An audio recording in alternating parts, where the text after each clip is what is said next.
Baylor at Texas Tech play in college football week 5. The total in this game opened at about 88. It's since got bet up to 89.5. So obviously fireworks are expected. The side's also taken some significant movement. Baylor opened at about 14. Now they're all the way up to minus 17. And we're going to talk with Big Al from Big Al McMordie from BigAl.com to get his take on this game. Al McMordie, this has been one of the more debated games of the week. A lot of people were requesting this game to cover with me this week. My sense is that Baylor is a team that might get complacent or overvalued at times, but this might not be the spot. Texas Tech has had 2 tough games in a row, right? They played Arkansas and then TCU, while Baylor was off a bye and then a blowout win. So the scheduling spot probably favors Baylor. Last year, these teams went to a 94, and we know what Baylor did and Texas Tech have done in the past.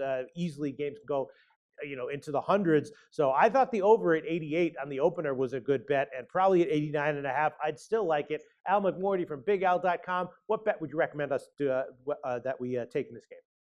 Well, last week I had a big play on the Texas Tech Red Raiders. It was their Big 12 conference game of the month. They got the cash when they lost by just 3 to TCU as a touchdown underdog. But off that emotionally draining loss versus the number 3 ranked Horned Frogs, I look for a letdown in Arlington versus Baylor in this game. And this Baylor team is on quite a roll, as it could become the first team in 20 years to get 700 yards in 4 consecutive games. And one of the things I like about Baylor is its balance, in its offensive game. It leads college football with almost 380 rushing yards per game, and it ranks 7th in passing at 387 yards per game. But the most important statistic, of course, is scoring, and Baylor is number 1 in that category as well, 64 points per game. And it's hard to find any fault with what Art Briles has accomplished down there in Waco. Indeed, since 2011, the Bears have been a covering machine, especially at home, 33-3 straight up at home, 25-6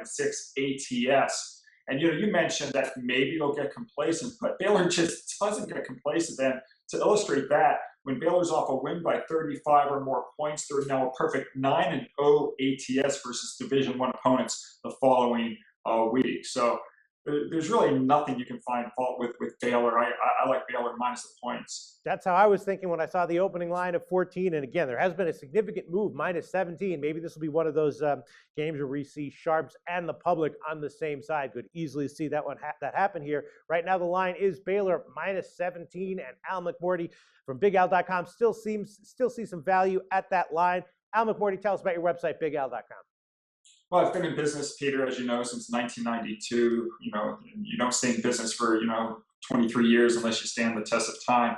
I've won most of those years. I think we've won 17 out of the 23 years that I've been in business.